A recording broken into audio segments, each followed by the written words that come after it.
All right, this is the Afterburn.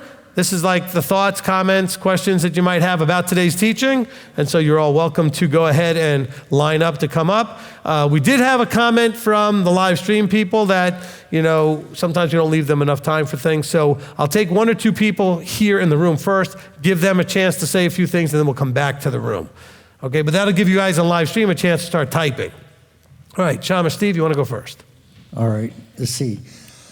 So the sword of the Spirit is meant to cut out that which is not the Spirit. And we all know that when it comes to having non-spirit, which is his word, cut out of us, it will hurt.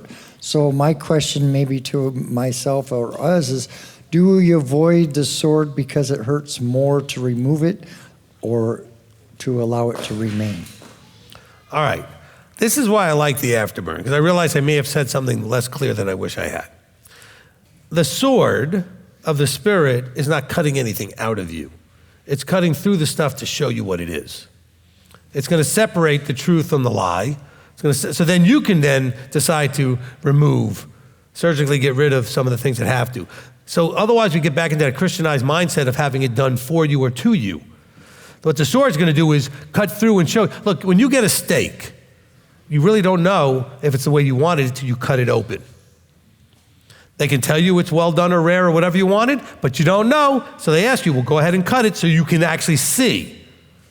It didn't remove anything, but it exposed the truth about whether it was the way you asked for it. Okay?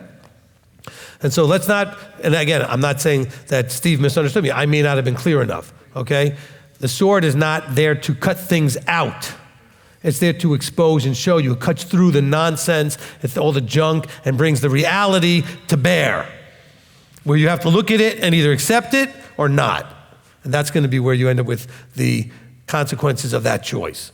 There's blessing when you accept it and move in that direction. There's cursing when you don't. Okay? Brianna. Awesome teaching. Thank you. So I think the thing that stuck out to me the most was when you were talking about how your emotional connection to the Father, or the emotional side of the relationship, doesn't justify your actions. I started thinking about something that I was struggling with, like in my relationships, was I felt like people weren't communicating my love language properly. And even though they may have thought that they were clearly showing to me that they loved me, I still felt very empty, like I didn't feel loved. And then I started thinking about how you said he sees love as trust and obey, and doing Torah. And I was thinking, we have such a problem with being selfish because we always think that we're showing him love because that's how we want to show him love. But then in the Love and Torah teaching, you explain that his love language is to do the commandments and to trust and obey. So part of the Level Up class was to write down your spiritual log, like what you do spiritually. And if you look back at it, you can kind of see all the things that, is it something that you thought would be better, or you can kind of look at it and see how much of it was really what you should be doing or what you felt like you should be doing. So awesome. Thank you for that. Oh, no, very good. Appreciate that. So, and I appreciate that you're getting something out of the Level Up class too. Look, most of you are probably familiar with the 5 love languages concept. It's something that is very popular out there. I use it for marriage counseling. I use it for premarital counseling to help people kind of figure out and vet each other so they understand. And it's absolutely a real thing. I don't mean in terms of like they nailed exactly what the languages are, but if you're not speaking the other person's language, they will not feel loved. And they'll say to you, but I don't feel like you love me. And you're like, what, are you kidding? I do all this stuff for you. But it's not the stuff they wanted you to do, okay? My mother-in-law used to say all the time, well, of course my children know I love them. I cleaned for them, I cooked for them, but that wasn't their love language. It wasn't acts of service. And so they didn't all feel loved when you were doing what you thought expresses love. And you have to, this is the hard part, and this is gonna match up to what we're talking about. I'm glad Brianna brought it up. You have to accept that the love language is what it is. You can't make them change their love language because it doesn't work for you. Yahweh's love language is acts of service and trust. He wants you to do his commandments and trust him. And when he says, if you love me, you'll guard my commands. Well, that's his love language. Your love language may be words of affirmation. My daughter knows that's mine, and that's hers too, and so she comes up and says, awesome teaching. I appreciate that because she knows those are words that I like to hear, okay, from a person that's saying it from a genuine place. Because that's one of my top 2 love languages. But not everybody has the same language, okay?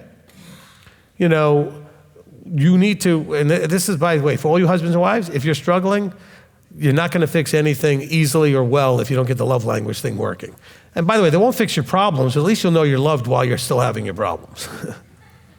Well, because having problems and not feeling loved is only how much worse, right? I mean, if you got problems and you don't feel loved, then you're on the brink of divorce anyway. But if you feel loved and have problems, at least you're like, okay, I got problems, but I know he or she loves me, so, you know what I'm saying? And you have to speak the language every day. But you have to find out what theirs is and let them tell you what it looks like. And then you have to make the effort to speak their language. Now, you may be blessed as I am, say, with my daughter. Our love languages match. We have no problem speaking each other's language. Okay? My wife and I have opposite languages. We struggle sometimes to actually think to speak the other person's language because we do not naturally have the same language. And so you need to find out what your spouse's is. And if your spouse's language matches yours, then if you're not feeling it, then something's wrong. You're not doing what you need to do. Because just because you know what their language is and it's the same, if you're not doing it, you're not doing it. On the other side of it, if they're not the same, then that may explain why you guys disconnect so much, because neither one of you is feeling the love because you're not communicating love in the language that's necessary. That being said, the scripture makes it clear. He appreciates when you sing praises. He appreciates all of your emotional things with him. But he wants the love language of obedience and trust. That's the love language he wants. And so you can spin it any way you want. He says that very clearly. All right? All right, Janet. I so much appreciate what you just said, Rabbi, because this is exactly what my husband and I were talking about this morning. So this is so good how Abba continues to show us what we need to do. The verse that really caught my attention was Romans 13:11, that when it says, and do this, knowing the time that it is already the hour for us to wake up from sleep. For now our deliverance is nearer than when we did believe. So when I read that, well, there's a couple of things that came, like the deliverance is nearer because our time span here is short. It really is, right? We don't know how much, but it doesn't matter whether it's 90 or 40 or whatever it is, it's still short. So we want to get it in this life. I pray that's what happens, that we get it in this life. So, but I really want to get there, okay? So I think it's a lot to accomplish. So I was very encouraged and at the same time corrected when you said you need to study everything that I'm teaching. Because I do listen to your teachings, but I don't really study them. And I need to do that, spend more time. And the tracking is showing me that I need to spend more time on that and be more balanced. My question, though, is with the studying, he's revealing with his sword what's wrong in ourself, in our inner person. But also we should be coming to you, right, as part of our growth to see if we're actually into understanding and applying it correctly. And those are the two things that he's given us to be able to make it to the kingdom. Is that? That is correct. Yeah. So what you have is a verification system, right? The word shows you something. The sword reveals your part in that. In other words, you're listening to a teaching, and all of a sudden, the sword kind of pokes you and says, that's talking about you. That's you right there. This is your issue right here. Some of you have come up to me and said, Rabbi, I don't know what you were talking to anybody else, but that was just, whatever you said was just right to me. All right. That's the sword telling you what that was that you just heard was for you. Now, what you do with that, and if you're discerning it right, you have a sort of a confirmation system, which is you then go up the line and talk to your teacher and make sure to get counsel to understand whether or not you're seeing it the way you're supposed to see it. So that's sort of the backup confirming system. That's your two witnesses. The word, you're reading it, the sword kind of poked you a little bit, and then you come and talk to me about it. That's a great way to go about it, okay? All right. Something I did not say enough that I skipped pretty quickly over is the wake-up part. Okay, so verse 11 of chapter 13 of Romans, okay, it says, it is already the hour for us to wake up from sleep. Wake up. Wake up means enough is enough, stop making excuses, get with it. Sleep is always in Scripture linked to death, right? The people are then sleeping with their ancestors, sleep is death. He says you need to come out of death, it's time to wake up and come out of death. So it's a wake-up call for sure right there. He's literally giving you the call to wake up. So it's a very powerful piece there. All right, live stream, and then we'll come to you, Deirdre, after that. Okay. Daphne Neighbors says, can you give some more specific modern-day examples of how we might be failing Revelation 2, verses 14 and 15? See, I knew I shouldn't have gone there. I'm teasing. Revelation 2, 14 and 15. All right. The whole point, again, is and I thought I gave enough examples of that, but it's the idea of that whoring and that which is offered to idols. Okay? If you're still listening to Sunday mainstream teachings, I think it fits into that category. If you're trying to get secular teachings about a spiritual walk, I think you're making a mistake. I'm not talking about secular teachings about secular things. What I'm saying is you need to make sure you're getting the right material from the right sourcing.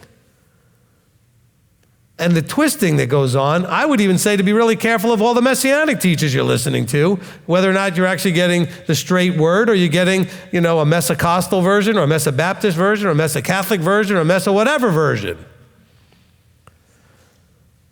I was watching somebody just recently and literally their praise team was praising, and of course, you know how they do this in the mainstream. They start praying and saying all this other stuff during the praise, and they think it's time to little, emotionally message and stuff. And it literally went to, Abba was telling me that somebody has a problem with their spleen.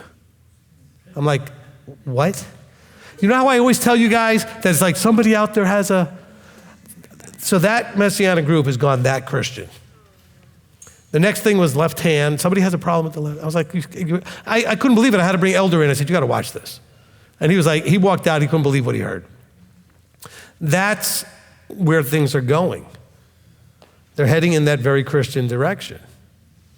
And of course, they're going to hear that I said this and get all mad at me. That's fine. Okay? But it's my job to let you know what's out there. I didn't name who it was, but it's out there. And to me, that's going right and continuing in what they were raised in, but just doing it on Saturday. So when you talk about this Nicolaitan thing, it says these are people that have some of it. They have some of it. The Israelites who were messing around in Balaam's day had some of it, and they had other things that they shouldn't have had also. So this isn't talking about just Gentiles. This is talking about people that should know better, have some of it, and decided to ignore some of it because there was other things they wanted to do too. And so they're mixing the things together, which is why you can get church on Saturday. That's what you get in a lot of places. It's church on Saturday. And it's just like whatever their background is. If it's charismatic, if it's Baptist, if it's Lutheran, if it's Methodist, it doesn't matter. You're going to get that flavor because that's what they understand. That's where it's coming from. I wasn't raised in anything, so I don't have a flavor to give you. Yes, I was born Jewish, and I have a little bit of that experience, but I was not immersed in it. We didn't go on any kind of regular basis and participate, so I didn't have that predisposition to make this into that. And so I think that may have a little bit to do with it. But also, when we talked about the whoring, we want to make sure that we are not desiring and then committing whoring with things or interacting with things that are not appropriate. And those are usually going to be relationships, because whoring is more talking about a sexual thing, so it's a relationship thing. So we're talking about inappropriate relationships, okay? All right. And so hopefully that answered that. Next one. From Jay Jones, addiction is the flooding of the limbic system with dopamine, and it can be unbelievably difficult to break, even if one desires. Why doesn't the armor help with addiction in some and does with others? It may not be that the armor is helping or not in either case. It really depends on what aspect of what Yahweh gives us we're trying to embrace. So it's not the idea of that it's armor and somehow something got through the armor. If you're having a problem with belief, then your shield has a problem. But if you actually can fix that and it fixes your addiction problem, that's because that was where your problem was. Okay? Maybe you needed the sword because there's a bunch of stuff that you've been lying to yourself about that needed to be cleaned up, and when you can finally look at it clearly, you could fix it. So it really has to do with two things. The armor is only useful to the extent that the person wearing it understands how to use it. And so I can hand you a bunch of armor. If you don't know how to put it on and wear it and hold it in the right way, you're not going to block anything and be protected from anything. And so that's why sometimes it seems like it works for some people and not for others. So it would need more counseling to get more specific as to what that problem might be and why it worked in one case and not the other. Okay? And addiction is the flooding of the limbic system with dopamine. I've got so much dopamine, I guess I can't be addicted to anything. I've already got so much, it's crazy. Elders like looking at me like, so I think my brain is like half dopamine, so I don't know. Anyway, next question. I got tested. That's what they came up with. The number was ridiculous. All right. That's all I have relevant right now, Rabbi. All right. And by the way, the dopamine is that good feeling thing. So maybe that's why I'm upbeat all the time as much as I am, is because I have all that flowing through all the time. All right, Deirdre. I'm so grateful for the sermon. I'm so grateful because it helped to break something that was entrenched in Christianity. And I was raised for a while in a non-denominational setting where they really hounded the armor and spiritual warfare, and they taught me the very incorrect way to use the armor. Right. And it is like, they said that it was for, like rebuking Satan and like blaming demons for your problems, basically. Right. And to the point where as a 13-year-old girl, I would have dreams. The very first dream I had about wearing armor was I was fighting demons in my house. Like wearing the armor, fighting demons in my house. I know. Right. And then I started having dreams of fighting men. But Scripture says we don't wrestle against flesh and blood. We wrestle against spirit. Right. So now, as an adult, 20/20 hindsight, I can see where that thing was. And I know Yahweh was going to use that so that he could get me to this moment and say, ding, ding, ding, ding, ding. Right. But as I came here and you were able to teach me the correct way, and as I was able to let Yahweh show me the correct way to walk, live, I had to put anything to do with the armor aside because I had been taught so wrong that I'm like, I have to hang you up because I'm not using you right. And I'm fairly certain that has a lot to do with what I'm going through now in terms of the anxiety, because I've hung my armor up because I didn't know how to use it. Well, you didn't hang your armor up. You still have belief, and you still have some of the other things that are there. You just didn't think of it in terms of the armor, okay? Remember, these are not things that you actually put on as like separate items. These are things that should already be a part of who you are in your walk. So don't have anxiety. You're still armored. You just didn't. So this is identifying, if you have these things, that it's armor. It's not about putting it down or picking it up. That was more of a Christianized idea, okay? See, there we go. I'm still learning. Yeah. So don't think of it that way. I've had family members accuse me of not, using your armor. Like everything that I've been going on with in terms of my family, like okay. Wait, hold on. That's the problem. The armor isn't something you use; it's something you wear, right? Okay. So it says here. Let's see. So it talks about girding your waist with truth. Well, you've been trying to have the truth, so you have that. You have the breastplate of righteousness. You're trying to walk and keep Torah, so you have righteousness. That provides some protection as a breastplate. Okay? You're fitting your feet with the preparation of the good news, like you're preparing for that good news that's coming. You have the shield of belief, so you have some belief developing, so your shield is developing. See, these are things that are like, you know what? It's almost like, I'll use some sort of a weird reference.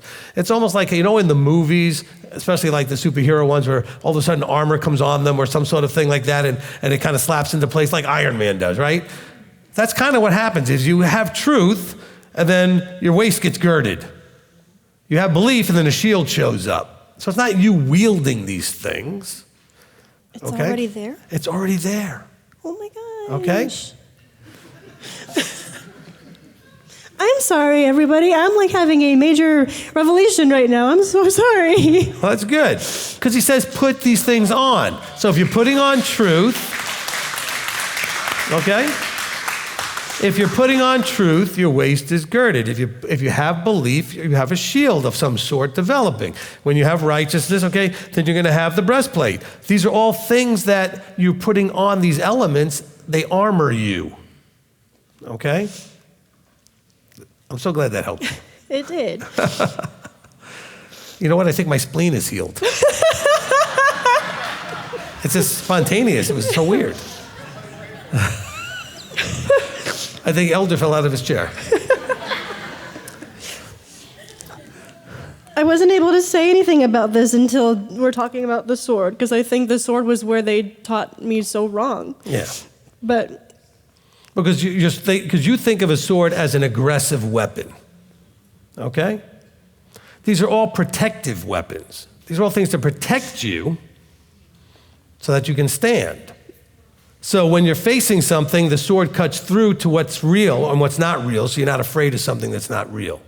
can the sword protect you from yourself? Almost in like... Well, it protects you from walking in a delusional space where you're lying to yourself. It helps bring the reality to bear, the truth and the reality. Okay. It sheds light, right? Because the word of Elohim is a sword, which brings light. It illuminates. It exposes.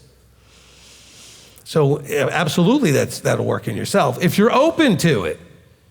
I mean, a lot of people choose to walk in darkness even though they're supposed to be in light. They don't want to know. If you want to know, it'll show you. Okay, thank you. You're welcome. Okay? All right, Rhonda.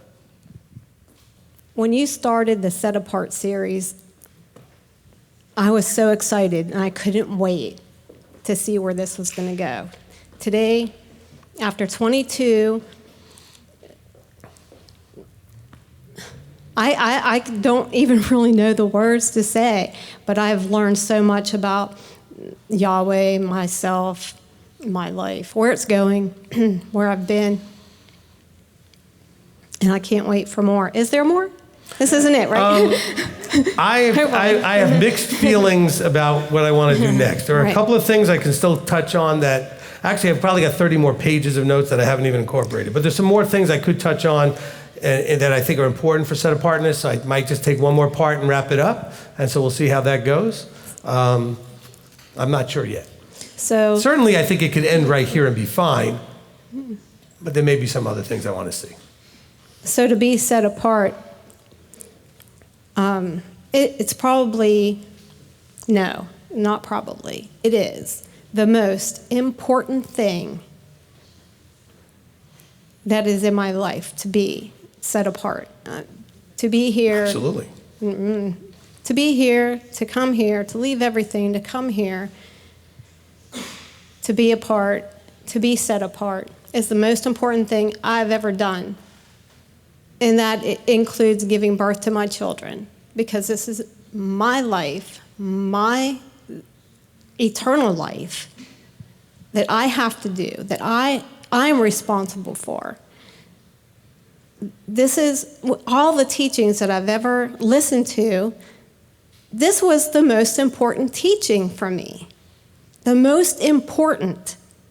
Because if I'm not set apart, I'm not. Then why just go back to Pennsylvania? with Rocky, of course. With Rocky, of course. So at least you'll take him for the ride. But he won't want to come. He won't want to come. He's going to stay here.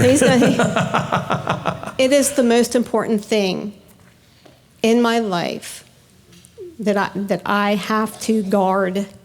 I have to guard it. All right, but I wanted to say that one of the reasons why you are married to Rocky and Rocky's married to you is because you both hold that same feeling. For sure, definitely. Okay, and that's part of what makes you guys such a great couple, Right. is you both have that level of commitment. Exactly. So. And we listened to the Making Decisions this morning, and And it just so ties in with everything that you've been talking about the last few days. And, you know, and that's something that I don't really think about all the time. You know, making the decisions, making little decisions, big decisions. Well, over the last few days, it's really got my attention. And now, yeah, I'm definitely more aware of each decision that I make. Especially, Awesome. Yeah, especially the good ones. Look, you know, and move forward. Look, that's a one-part teaching that everybody should listen to probably once a month. Yeah. Just to remind you the reason you exist. Right.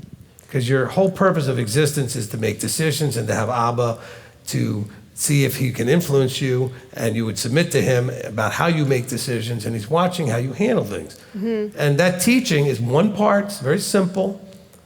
Look, it was enough to keep me from sleeping that night to give me that teaching, to teach it that day. I wasn't planning to teach that. Yeah. He gave it to me at 1 in the morning to 4 in the morning, 5, whatever it was, and that's when I came in and I gave you that teaching.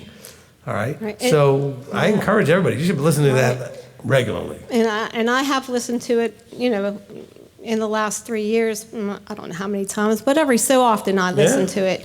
And it is a very important teaching.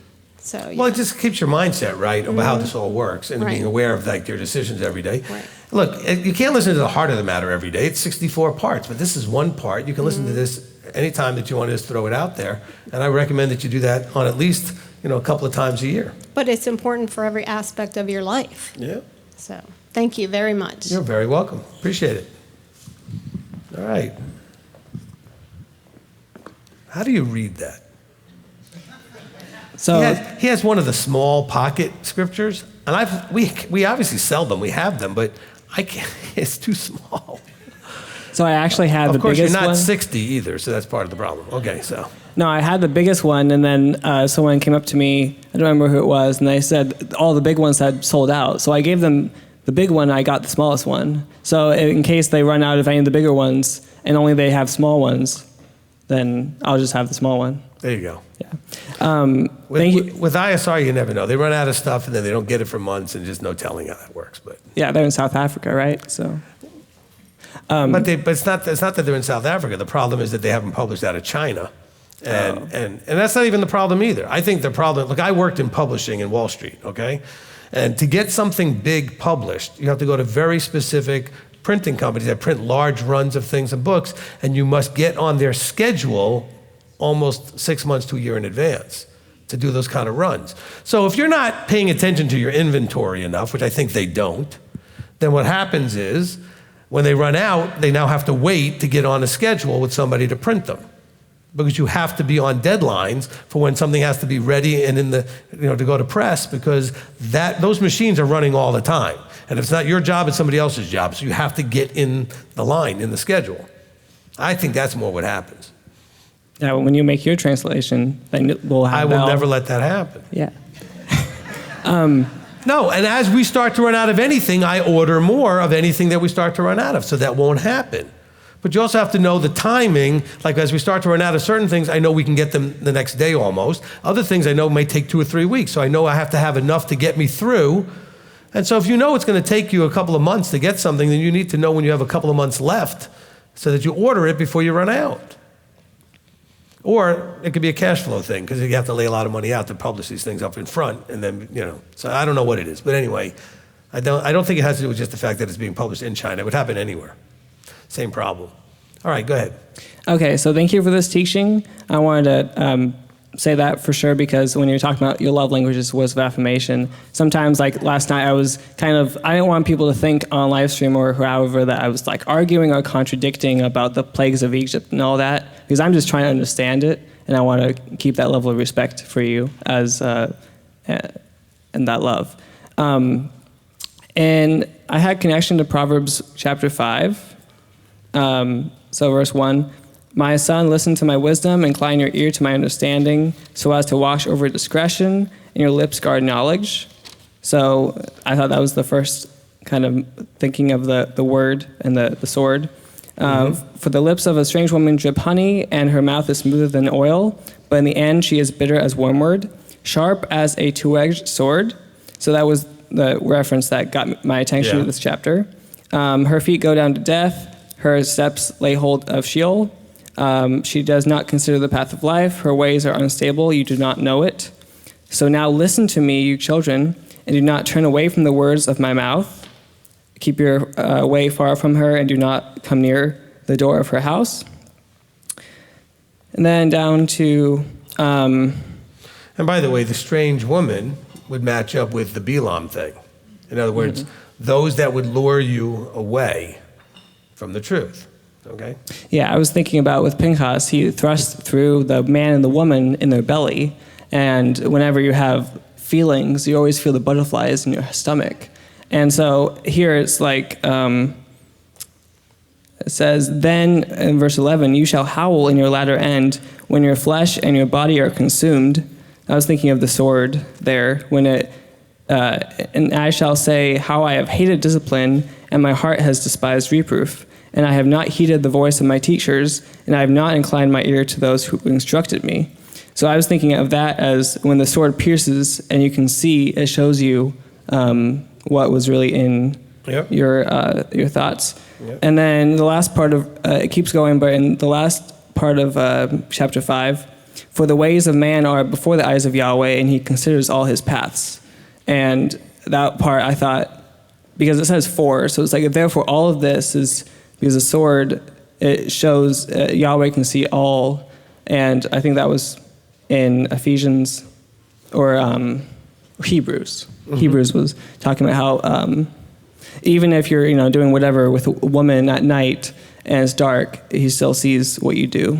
So I know I don't do any of those kinds of things, but I have to remind myself to be diligent and set apart, I guess, in how I'm interacting with people.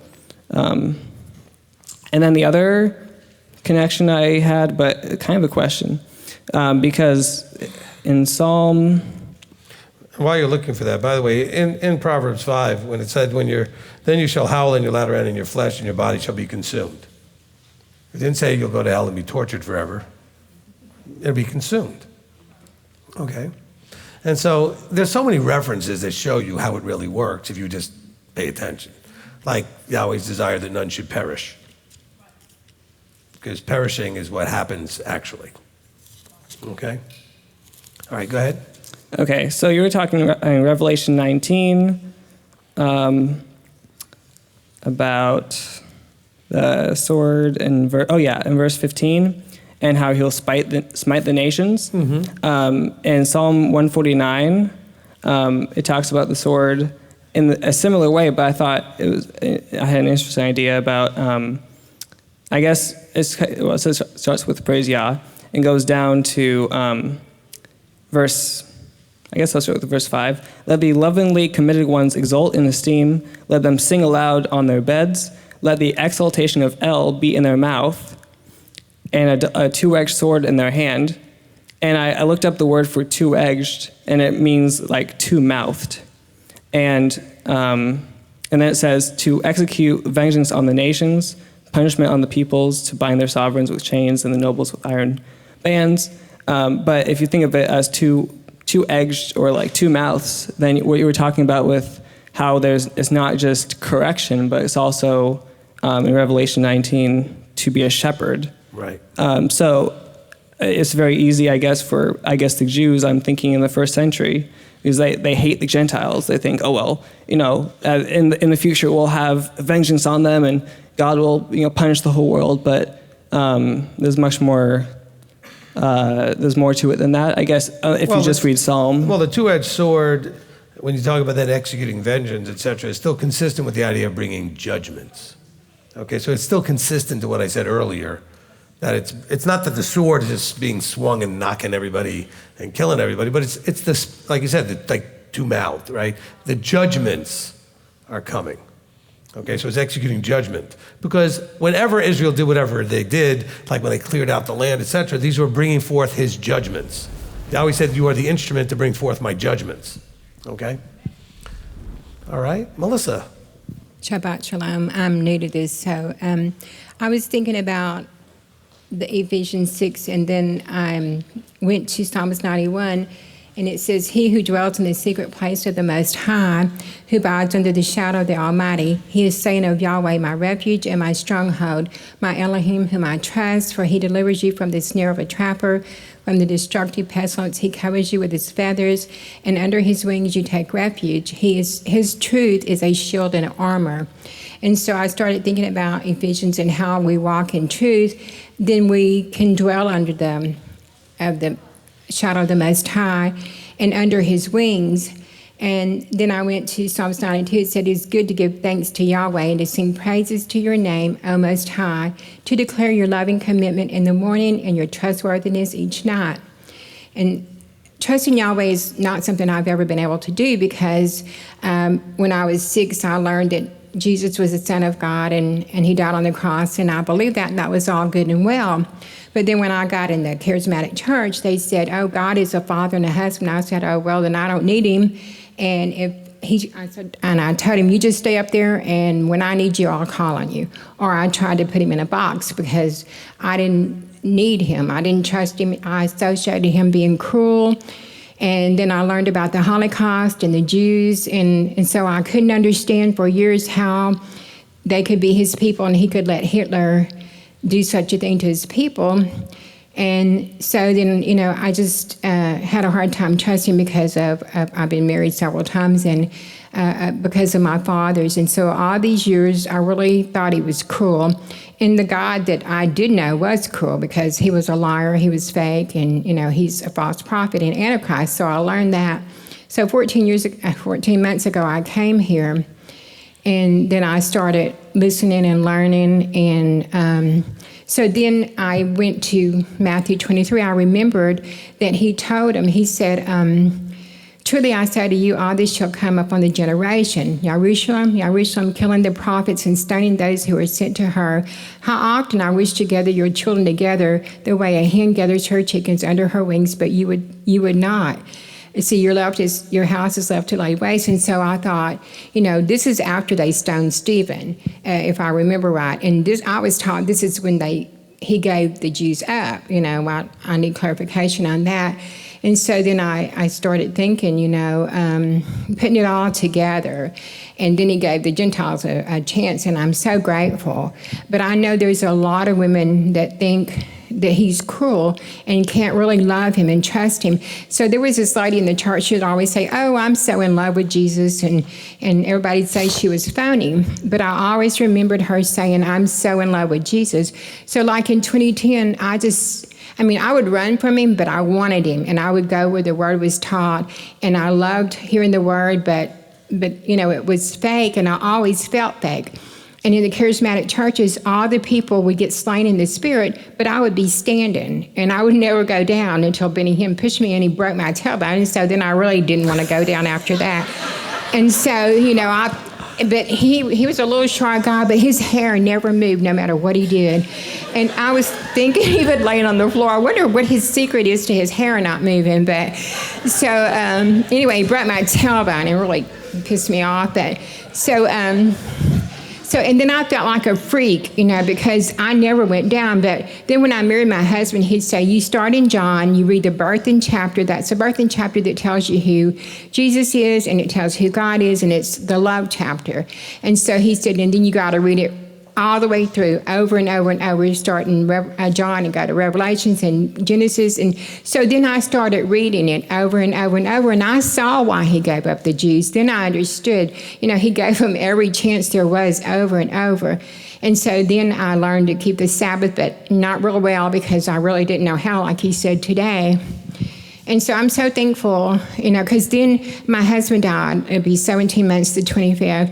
And so I started crying out to Yahweh, if there's just one church in this whole United States, if you show them to me, then I'll go somehow, some way.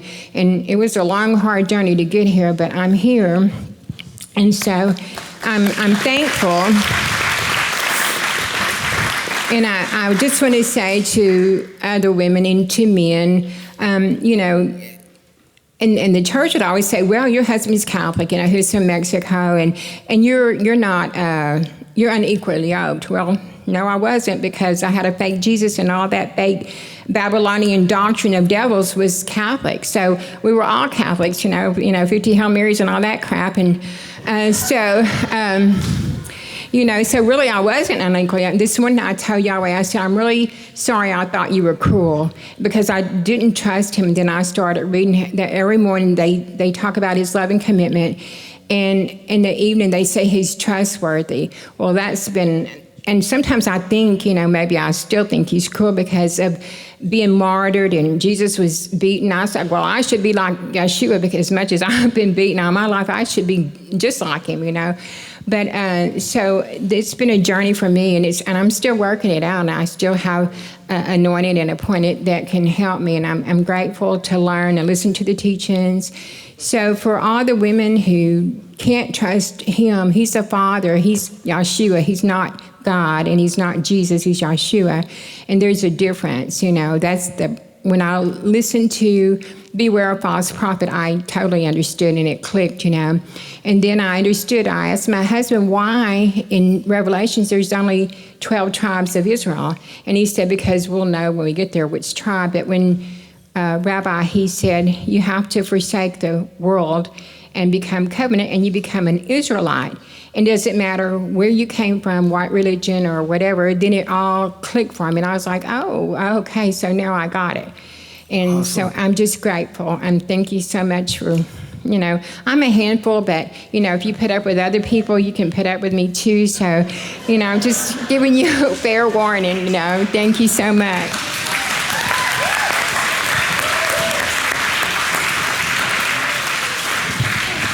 I will have to say that I probably had 5 or 6 things I thought to say. I can't remember a single one of them. I was so caught up in that, I kept thinking, well, I'll say something. No, that you kept going and hitting more stuff, and don't remember a thing. Okay. We have always enjoyed all of our conversations with you. They're always, you have that really, uniquely you personality that's just straightforward and stuff that's just so enjoyable, so delightful, because you're genuinely, that's you. That's, and I love that you have that you embrace that. Just one clarification. I think I know what you meant, but just so that nobody misunderstands it on the live stream. Okay, Yeshua didn't give up on the Jews. He just gave them first, the opportunity was of them first, and when they had gotten as far as he was going to get with them, he shifted the focus then to the apostles that would then go to the Gentiles, while still having a focus on the Jewish community as well. So it wasn't so much that he gave them up, but he wasn't going to focus on anybody but them till he focused on them first. And that's what Paul talks about. It's of the Jew first, okay? All right, so just to make that clarification. But, and then also for people that were listening, she said a lot, and she said it quickly, and you have to understand that what she was talking about, when she said was talking about Jesus, that was when she was first learning what she didn't know, and then she came to understand later where those confusions, lies, and misrepresentations were, and then that switched over to Yeshua. And so I know we have people that are unfortunately hypersensitive to names and how we use them and stuff, but I thought I would help with that. But anyway, well said. We really appreciate that, Melissa. All right, Ashley. My head hurts. Well, just go listen to, my spleen is good. Your head could be great. No, I've learned more about non-walks in a very short amount of time. My head's ping-ponging all over the place. That was messy. But also a joy at the same time, because then it's like, wow. It's just, thank you for that. My question is, it kind of goes through, let me back up, I'm sorry. My question has to deal with what I went through last week and kind of like what I've been going through with the armor. When we have panic attacks, those that have anxiety issues and stuff like that, can I, in those moments and when I was trying to call out and all that, can I use that as my sounding board of get your armor on? Because, it's the fight or flight thing, and that's what I was thinking, get your armor on. And since I couldn't get my armor on, I called out for my husband, and I grabbed his teat-seats, and that's like a buddy check for me. Okay. Not to be all over the place, but I'm trying to explain it. Is that an okay place to be until I can get better tools? All right, this is for you and Deirdre and others, okay? your armor is on. If somehow your armor has slipped, then you may have a problem and you want to check. So when you're having a panic attack or some other thing is happening, it's not like I need to now put my armor on. It means that something in your armor was not working right or loose or fell off or you put it down. So I want you to think about how you have the armor on to whatever degree you actually have belief in righteousness and all the other things, right? Truth, etc.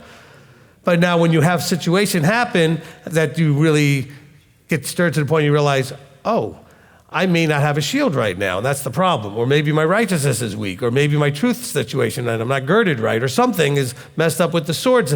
So it's not about putting on your armor. It's not something you have to think to put on. It should be on all the time. You should be walking in truth. You should be righteous. You should have belief. You should have the word of Elohim. All these things should be. Your helmet should be on. Deliverance, etc. So it's not something you need to think, I need to put this on. Okay? It should be on. Now, if you notice something's going sideways, something may not be working right. You may have had maybe your shield is getting a little thin or has big holes in it. Maybe you know what I'm saying? Maybe there's a part of the armor that's not in the shape it needs to be in. That should be the thing that triggers, to look and examine what part of the armor may not be, in place properly. Okay? So if I'm not comfortable, then it's not unright, is what you're saying? Of course. No, you're fine. You should be uncomfortable when things are not going right. Okay. But it should create in you that idea to look and ask and seek and figure out what's not right. Why don't you feel right? Why are you uncomfortable? What's wrong? And that's where you may ask the question. I wonder if it's one of my pieces of the armor has fallen off or is broken or has holes in it or something, okay? Okay. All right. And then my second question is, and I can't remember where it was in Revelation, and even what chapter or what verse, but it was when you were talking about the stuff I used to do in the past and all of that. And why did he put that verse in there? Do you know what verse I'm talking about? Oh, crud. It's the one where it's like you're going to go in the lake of fire and the second death, that one. Okay. I'm sorry. I've lost my page. Why did he put that in there if people that are from that world don't even read the book? No. Okay, what he's talking about is that you should know what if you end up being with them or joining them, that's where you're going to end up. You need to also know where they're going to go. So it's not about them needing to know, but you should know, because you have free will and choice, that you have a choice that could end you up in that place. You can choose not to be in that place. And you should also know that all those people that do end up not going properly in the walk and covenanting and all the things they're supposed to do, that's where they go. So it's for you to know, not for them to know. The demons already know and they don't care. They know every bit of this book better than you do. That explains a lot of things. Thank you. Okay. But really, remember, this book is written for us as an encouragement for what we can have and a strong encouragement of what we should avoid and how to avoid it. So we should know what the consequences of our choices is. Okay?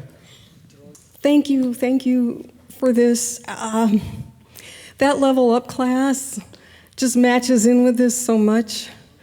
And I don't know, I feel like Father kind of has set me up for this teaching today. Look, everything that I teach you essentially is the idea of leveling up from a human being into Yahweh level, right? I mean, so it's already a level up idea. I just decided to actually have a class to kind of more micro-focus and accelerate the process in some of the other areas of life. But everything is about transforming, which is leveling up from what you are into what he is. That is definitely a level up, okay, from where you are. So absolutely. Well, I don't have time to make meals, so I'm going to be fasting for the next month. Because, now I've got to get into the Word and study every teaching. Yeah. And then I have Tony Robbins to listen to all afternoon. Well, I can eat while I do those things. I eat while I do them. And then I've got Hebrew to study. But I eat during all of those things. This is... So some of you eating right now, sitting in here, munching away. Anyway. We're going to eat in 10 minutes. The sword. Okay, this is highlighting something that I've been listening to during the week. I went back to Be Set Apart parts 1, 2, and 3 because I just really wanted, it's just getting so deep, I wanted to put the diamond in its correct setting, and I'm glad I did. Because then I went and started re-listening to the heart of the matter, and I think this Be Set Apart teaching is like heart of the matter too. You know, I mean, it's amazing. It's all matching up. And the sword has gone in and divided into my being and spirit. We can do what he said, but the sword goes in and it looks at our motives. It goes in and looks at our intentions. And Father has really uncovered there are many things that I do that really make me feel good, that I'm, being obedient to Yahweh and trying to follow his heart. But that sword goes in and says, yeah, but there's this part of you that when you do this, it smooths over this insecurity or that fear of rejection or this, need to be liked and be popular and all of that stuff. If you haven't guessed, I have a big glob of yellow. But it hurts. It's hard, and I'm having to make decisions. I'm having to decide.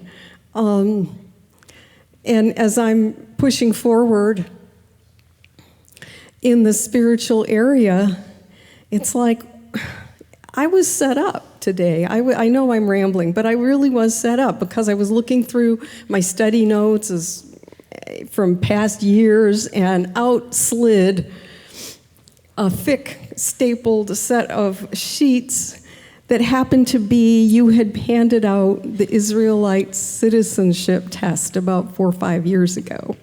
Ooh, don't tell people they're going to want a copy. No copies. I'm rewriting the test anyway, but go ahead. So you found it. What that showed me, I was reading it and my heart just sank because I realized how much I have really neglected to take to heart as being from Yahweh the things that he has told you to expect from us. Right. And it was overwhelming, question after question after question. I mean, it's like, guys. Yeah. He means it. So I just want to say, I want to study more thoroughly how to perfect what Yahweh is requiring. Amen. And I want to, this thing about eating, taking in teachers of idols, I just want to confess before the congregation what went on in a recent counseling session that I had with you. I had been a Christian Zionist, and somehow out of that background, I got this idea that it would help me to be a maximalist if I became Jewish, basically. Right. MJAA right. type thing. And so the deeper I got into it, the more kind of overwhelmed I got because they have added so much to the Torah. And you just looked at me and you said, well, you got to be careful because you could end up on the other side of the river going back into Judaism. And I went, what? Yeah. After I've 10 seen it happen years, a lot. Yeah. After 10 years I've been with you and you think I would do that? And I had to I've seen other teachers do it. Golly. Okay. People that I shared that I was at the same conferences with. People that I shared radio show programs with. Okay, like we were on the same program doing Torah teacher time, on a round table who went that way. Okay, I've seen anybody can go that way if you open that door. Okay. I just want to share with you. I came and apologized. I knew that was my pride. Right. And I told you, I gave up all of that stuff, everything. I laid it down and started fresh. No other teachings, just your teachings. And it's been, 2-3 months now. I'm telling you, I am feeling the freedom. Awesome. I am feeling the victory. Awesome. I am just so excited because it's a very fine line, that we need a teacher. We need this teacher to show us how to do Torah without the baggage. Amen. Either way. And thank you. Thank you. Shira. Oh, awesome. And by the way, thank you for verifying that the test is real. There were people who thought I was making that up, that it wasn't a real test. Okay? But the test is real. I brought it out at a Sukkot, I think, one year, or Passover. It was one of those two at the Mountain Lake Ranch, right? That's where it was. Okay. All right. I'm trying to figure out where you would have been when I did that. I'm pretty sure that's where it was. All right. Valentina. Hi. So this past year, past 12 months, I've been trying to get closer to Yahweh and learn more and like those kind of things. And last month, I decided to start reading the Haftarah and the Brit Hadashah portions that go along with each parsha. So today you talked about having a teacher and how it's important. And that reminded me of, I read a month ago, in Miketz, Acts 8, verse 31. It's about basically Philip, Yahweh told him to go somewhere, and he went, and then he met a eunuch who was trying to understand Isaiah. Mm-hmm. And he was like, do you know what you're reading? And he said, how am I able unless someone guides me? And then he explained it, and then they were like talking about it. But I thought that was really cool because now that I'm reading the Bible more, I can like make connections that I couldn't before. So. Awesome. Very good. I'm proud of you. Very good. All right, Michael, you're going to have to be last. Did we have more on the live stream that came later? Just one? All right, we'll get to that quickly after Michael. Let's see if we can squeeze that in. Go ahead. I'll try to make this quick. First, a praise for you with your Hineni attitude to come here every week and to teach us, because it's a strong man who can provide a teaching, a strong man who can sustain attack, and a strong man who can return, a strong man who can provide a nutritious meal, a cool drink, and a place to rest. But a strong man can only do one or two of those things at the same time. You can do all of them at the same time. I don't call you a strong man. I call you a stronghold of a man, because you are a fortress. This place that you have built is a fortress. Amen. Thank you. So thank you. Appreciate that. When Ashley was speaking, a thought occurred to me, and that thought was that no longer should we be ashamed of our prior walk. And this goes for all of you, no matter if you've come out of what Ashley and I came out of, or if you came out of mainstream Christianity, and you on the live stream as well. We can't be ashamed of our prior walks. Those walks we were on so that Yahweh could show us that evil. He brought us here, convicted our hearts. He's showing us the right way now. He's teaching us the right way now. And for those of us who have children, he has led us through those walks so that we could educate our young without them having to also stumble over the same stuff that we had to stumble through. Hallelujah. Amen. And finally, because this is a question that I've had for a long, long time, because I know that we're supposed to be praying constantly, in prayer constantly, in praise constantly. But we regularly have business with the world. We have jobs. We have bills to pay. We have things that we have to do, errands we have to run. How does one maintain constantly in prayer? Is this prayer in action? Or? No, prayer, okay, listen to the master teach us to pray, but prayer, when it says pray always, is simply having a vertical awareness. That whatever you're doing, you're aware that you're doing it in front of him, before him, and a lot of it should be done actually for him, like to him, okay? So we have to pay our bills and go to our jobs and eat and do all these other things that are very mundane things, but you can always do that with an awareness vertically, okay? And you don't have to be, I'm not saying you can even do this 24/7, be aware, but when you're doing things, you should have, especially as opportunities come up to make a choice or a decision, there has to be that awareness. That's the praying always is. Praying is simply vertical communication. Okay, can we understand that simple? Understand? Vertical communication. So having those channels open at all times. So they're open. You're not necessarily saying anything back and forth, but the channels are there. So they're on. Okay, it's like if you're on the safety team and you're walking around and you got your walkie-talkie, it's always right on. And it's on, so if somebody gets on there, you can hear something, and so there's an awareness, okay? So that's what the praying always is. Challenge accepted. Good. All right.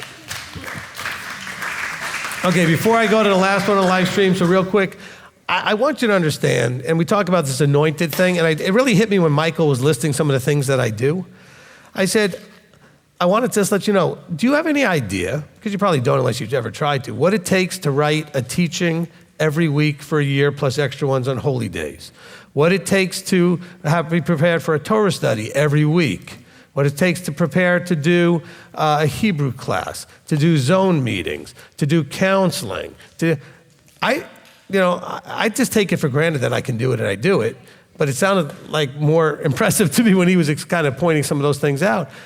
But I don't think you understand, because I've asked people to prepare a teaching, and then they were like, well, I need this much time and this much. I have to have one every single week. And yes, every now and then I put elder up or somebody up, but that's not because I need the break. I just know I need to get them up there so they get the practice and stay on their, on the skill set, keep it sharp and everything. So, and you'll be getting, as soon as I finish this, you'll probably be getting him again or something like that. But the thing is, the work being done, I don't think you understand that. It takes an anointing to be able to do this and all of this. And then you guys all want more and more and more and more. But to get that all done and run a ministry and handle all the congregations that are worldwide, and I don't have any issues because there's a gifting that he gave me so that for me it's not a problem. For somebody else it might be a problem, I'm saying, but for me, it's not a problem. All right, so I'm not saying this for empathy or sympathy or anything else. I just think that some of you take for granted, because I do this, okay? And if you think about it, when I say 600 teachings, we've been doing this 11 years in this area. So 11 years where I've not taught maybe, in 11 years, maybe 11 times. I don't know how many times I let Rabbi Tom teach and Elder teach, but it's not much. So that means out of 600, you talk about 52 plus or 55 teachings a year for 11 years. I mean, that's over 600 teachings. That's a lot. Okay, it's a lot. And so, one of the reasons why I appreciate the gift he gives me is that I can actually just write a list of verses down, because I would never have the time to write out the teaching. There's no way there's enough time in my day to do that. I have to be able to just write the verses down and start talking. If I couldn't do that, this couldn't get done. You would need so much more time. When I used to literally write out the teaching, when I first started, I didn't write out word for word what I was going to say, but when I did all that research the way I put it together initially, I was spending 40 hours a week just putting each week's teaching together. But I didn't have anything else to do but do the teaching every week. I had a very small congregation, and there wasn't much else really burdening my time. When we take counseling now on Tuesdays and Thursdays, we take counseling all day and even into the evening on Tuesdays and Thursdays. So that's 2 days gone, all right? Saturday is all of this. I'm not working on anything else, but I'm doing all of this. So I'm just trying to get you to understand, to appreciate what it looks like when you see it, okay? Thank you, Rabbi. Okay? That's what I want you to understand, okay? And I'm not just talking about what I do, just gifting in general. Like when I watch my daughter first pick up a ukulele and almost instantaneously teach herself how to play it and everything else, that's the ease with which that comes to her. It's a gift, right? When you watch people do certain things and it comes easily enough to them, even though it may be a lot of work, but it doesn't seem like an effort to them, that's a gift, okay? And so I just want you to understand that. All right, last one from you, Rob. Okay, from Lily, Ephesians 6:16. Some translations say the shield of faith, and some say the shield of belief. Which one is correct, respectfully? Both and neither. Because we're trying to express in one word what has a lot more nuances than that. It really is the shield of emunah. That's really what it should be, I believe. The shield of emunah. But emunah is faith and it's belief. And a lot more, some trust in there too. So it's hard when you're taking a word and trying to put it into a single word when it doesn't always work that way, all right? Anybody that speaks more than one language knows that one word in that one language into English doesn't always go one-to-one, and vice versa. Sometimes you need to use 2 or 3 words to say the same thing that one word says in the other language. So yes, it's some say shield of faith, some say belief. They're both right. Because they're both nuances of the same thing. Okay? They're nuances of the same thing. I would say underlying that in Hebrew would say emunah. Okay? That would be my guess. All right. Anything else? Anybody else? All right, we're good. Awesome job.